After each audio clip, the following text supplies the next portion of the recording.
박경우 목사의 환상과 계시 172회에 이어지는 내용입니다. 성남 검사실의 문영기 검사와 유영찬 사무관에게서 계속되는 취조에 시달림을 받는 과정에서 당시 기계명을 어기면 지옥 갑니다 라는 네이버 블로그를 없애야 한다는 신전도사님이 하나님께 받은 계시를 놓고 기도하게 됩니다. 몇 년 동안 공을 들여 만든 인터넷 교회였으며 그 블로그를 통해 많은 목사님들이 사복음교회 예배에 참석하러 오셨었으며 그 블로그를 통해 많은 인터넷 성도들이 생겨났었습니다. 이제 그 블로그를 없애면 사복음교회의 사역이 막을 내리게 되며 더 이상의 부흥은 기대할 수 없게 됩니다. 저는 저희 집으로 오는 차에서 그 문제를 놓고 기도하게 됩니다. 너는 신전도사의 말을 들어라 라는 성령의 음성이 들려왔습니다. 그 다음날 오랫동안 하나님의 사역을 감당한 저의 모든 강해들과 컬럼들과 환상 및 계시들과 찬양들이 들어있는 사복음교회 블로그를 저는 단 한 번의 클릭으로 없애게 됩니다. 제 손발이 잘려나가는 아픔이었으며 제 인생에 다시 이런 성공의 기회가 없을 것이란 아쉬움을 남기고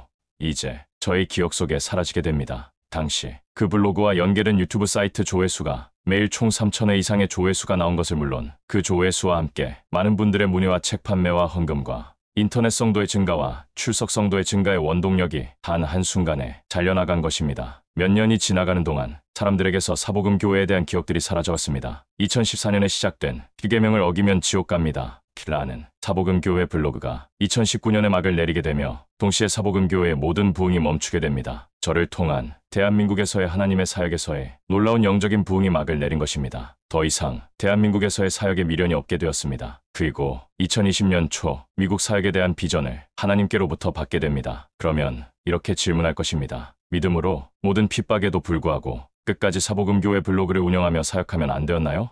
저도 그 질문으로 몇 년이 지나서 하나님께 기도드리게 됩니다. 하나님, 꼭 사복음교회 블로그를 없앴어야 했습니까? 그때 하나님의 답변은 정말로 지금도 이해할 수 없습니다. 만약 내가 그 블로그를 없애지 않았으며 너는 지금 지구에 생존하고 있지 못할 것이다. 쉽게 말해 암살당했을 것입니다. 저는 지금도 이해할 수 없던 많은 일들이 떠오릅니다. 제가 매일 다니던 청계산기도원에 제 차를 주차시켜 놓으면 누가 제 차를 빵꾸를 내놓지 않나, 제 앞 유리창에 돌을 던져서 기스를 가게 하지 않나. 2018년 초 당시 하남시 사복음교회의 문을 따고 들어와서 모든 것을 다 뒤지고 서랍들을 모두 열어놓는 흔적을 일부러 남기지 않나. 누가 나를 미행하였고 나는 양복 가게에서 옷을 사 입었는데 얘가 교회에서 헌금받은 돈으로 그 양복점을 인수했다는 거짓된 전화음성 파일을 듣게 되지 않나. 제 집마저 샅샅이 뒤지려고 제 집에 오다가 제 집에 있는 CCTV에 전직 경찰의 얼굴이 찍혀있지 않나. 더 이해할 수 없는 일은 재판 과정에서 상대방 증인들로 신청된 자들이 오히려 내가 죄가 없다는 사실확인서를 법원에 제출하였음에도 불구하고 그 증인들의 출석을 위해 1년이 훨씬 넘게 증인 출석을 요구하지 않나. 심지어 상대 측 증인 신문의 법원 녹취록이 우리가 녹음한 내용과 달리 앞뒤가 바뀌어 내용이 와전되어 있지를 않나. 재심 과정에서 우리 측 증인 신청 요구를 단 한마디로